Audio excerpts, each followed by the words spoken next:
Okay, so let's discuss PHP a little bit. Keep in mind that our aim is not to learn how to code in PHP, so we're not really interested in all the details. We just want to see what is it used for and how we can recognize it, and also where can we find it. So first of all, what is PHP?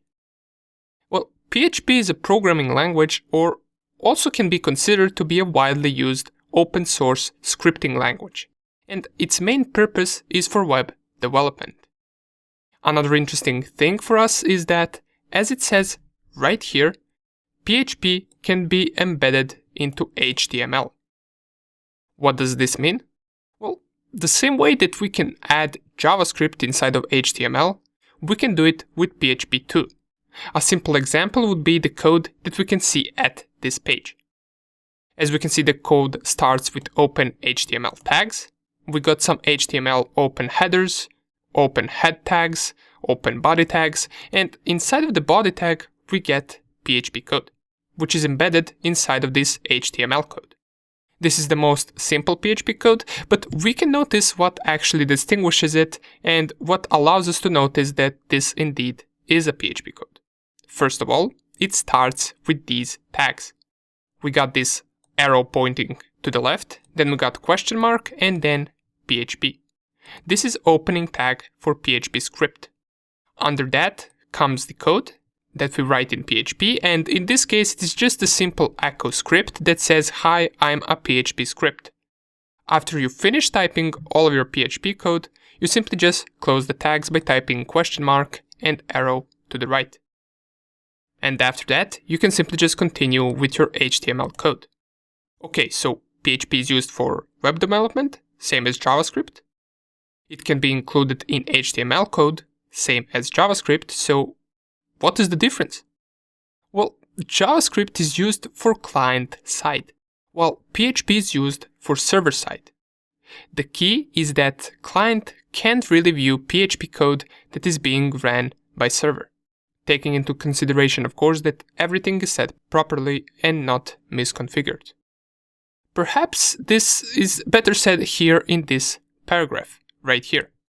So, as it says, what distinguishes PHP from something like client-side JavaScript is that the code is executed on the server, generating HTML, which is then sent to the client.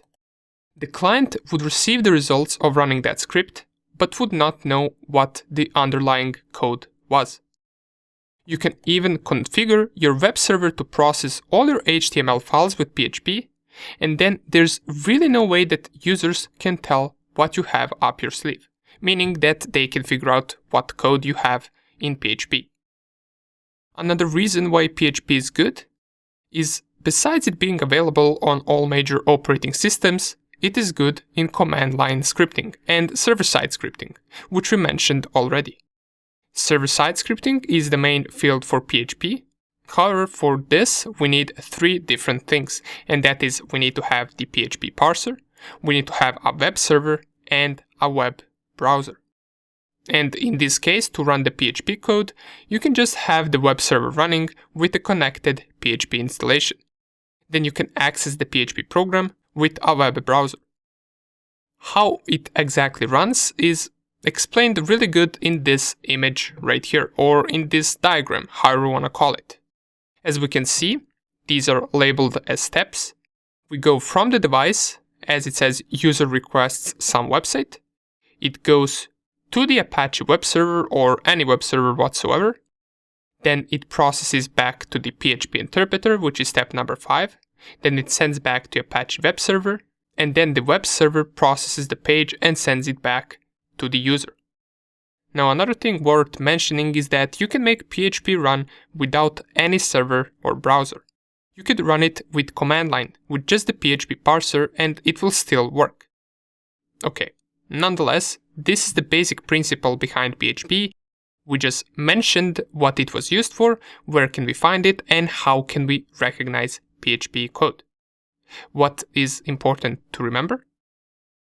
Well, it's important to remember that PHP is used for server-side, it is mainly used for web development, and PHP can be embedded into HTML code. And we can see how to do that right here with a simple PHP script. Awesome. Everything else that we might need, we will cover as we go. For now, this will be enough, so that's about it, and I will see you guys in the next video.